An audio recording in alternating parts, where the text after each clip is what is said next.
no matter what you think of Putin, it's definitely the case that he isn't the worst leader that emerged in Russia in the last 100 years by any measure. True. I made a couple of videos about the Russia-Ukraine war, making a foray into a domain that's obviously contentious enough to produce a war, let's say. And here's my problem. I don't understand. Now, I've listened to a lot of hawks on the American side talk about, well, two things, about the fact that it appears likely, and this is independent of the merits of this claim, it appears likely that the Ukraine, supported by the West in the manner it has been supported, can do serious damage to Russia's conventional arms force. And I think there is evidence that the Ukrainians and the West are pushing the Russians back, and God only knows how far that will go. And the hawks that I've talked to said that's a good thing. It's in our interest to ensure that Russia is no longer a conventional military threat. And I have a certain degree of sympathy for that viewpoint. But then here's the counter problem as I see it. So I try to look forward into the future, and I think, okay, what is a victory for the West look like? Forget about Ukraine. Ukraine victory is they get their territory back, and there's a wall between them and the Russians, and the pesky Russians leave them alone, and they go back to whatever level of appalling corruption they had managed before the war. Right. And so that's the Ukraine victory. The West, well, let's say we could do this two ways. Okay, so Putin is deposed, however that happens, and then what? And then we have a better leader in Russia? We have a more trustworthy leader? Yeah, I don't think so. The Russians haven't got a great history of that. And no matter what you think of Putin, it's definitely the case that he isn't the worst leader that emerged in Russia in the last 100 years by any measure. Sure. So that's a big problem. And then I think, well, instead of Putin being replaced by someone who could be better, but probably won't be, we'll have a Russia that's really fragmented, and that, the country in some ways collapses. And that's a really bad idea because there's a lot of nuclear bombs there. And if you get the fragmentation of that power structure into multiple chieftains, let's say, and a few of them emerge armed with nuclear bombs, then we have a major problem on our hands. And that seems to me to be a highly likely outcome. And then if we weaken Russia severely and permanently, then we have the problem of a severely and permanently weakened Russia. And that's a big problem because they produce a lot of fertilizer, and the Europeans happen to be dependent on them for a lot of their energy needs. So that doesn't look very wise. And then we have the absolute bloody catastrophic probability that if Putin starts to lose in any serious way, and so starts to believe that Russian territorial integrity is threatened, however he defines that he has an immense array of unbelievably powerful next generation weapons at his disposal. And why the hell wouldn't he use them? And yes. So let's walk through that. I mean, imagine the West wins. Okay, what does that mean? I don't see what that means. I haven't heard anyone describe to me what the goal of this war is. We're supporting the heroic Ukrainians. It's like, yeah, you're a moralizing scoundrel. That's not a plan. That's idiot hand waving, as bad as the environmental, doomsayers. It's the same thing. Cheap moral victory. Make a pro.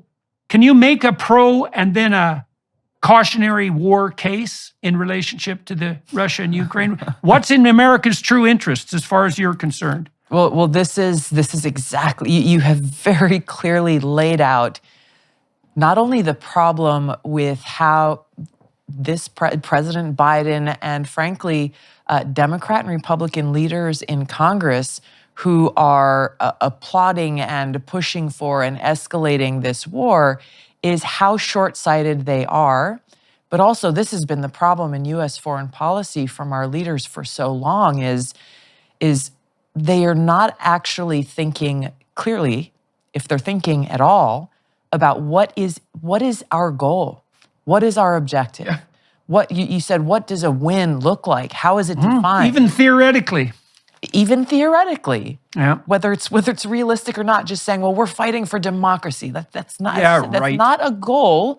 Also, it's in direct conflict with the reality of their actions, even here in the United States, about how many undemocratic decisions and increasingly authoritarian decisions they're making. But on this question of the war in what is essentially a proxy war against Russia, the United States is waging a proxy war against Russia. The Ukrainian people are paying the price. They have not outlined what a win looks like. Anytime anyone asks President Biden or anyone in the Biden administration is, when does this end? How does this end? They throw out this cheap one-liner of saying, well, that's up to Putin. Whenever Putin stops. Oh, good. That's good. That's up to the guy with the hydrogen bombs. Exactly. That's bloody brilliant. Look, I know what I would do if I was Putin. I know it. As soon as I felt that I was in danger of a true loss. See, I think Putin will settle for the devastation of Ukraine. I think he could claim that as a victory. The utter devastation of the Ukraine, because it stays out of Western hands. But if Putin ever believed that his people even believed that they were now under attack, let's say by German tanks, let's say, the probability that he's used a tactical battlefield nuclear weapon seems to me to be extraordinarily high. It's like, well, it is. For me, it's like, well, why wouldn't he? And the issue is, well, you don't want to escalate. It's like, yeah, that's already factored into the decision. So there is this theory, I don't know if you've heard it before, of escalate to de-escalate. And so the response from the U.S. government is always, well, we don't think he'll resort to that, or we don't think that we're not sure. I even hear people say, well, we're not even sure that his nuclear weapons are that great, or will really work in the way that we think could cause major damage. But the fact that they're even theorizing about any of this without recognizing the very direct and real cost to human civilization on this planet is exactly the problem. They're living in some fantasy land that it's hard to connect. It's hard to connect with because it's not based in the reality of the situation you're facing. And you have laid it out very clearly of the different possible outcomes. We've heard President Biden say, and others in the Department of Defense, well, we got to get rid of that guy, Putin, but not actually. For what? For who? For who? For who? And to what end? To what is the alternative? They have no idea who will step up or what kind of Russia will exist in the aftermath of that. We can look throughout history to see how U.S. foreign policy, especially in regime change wars, have failed so spectacularly in different regions around the world because they go and pick which dictator they like or don't like. Well, we'll take this guy out, replace him with this guy. And then all of these disastrous unintended negative consequences come both for the United States and the people in these countries. And yet here we are now where we are facing that exact same prospect with the country that has the most nuclear weapons in the entire world.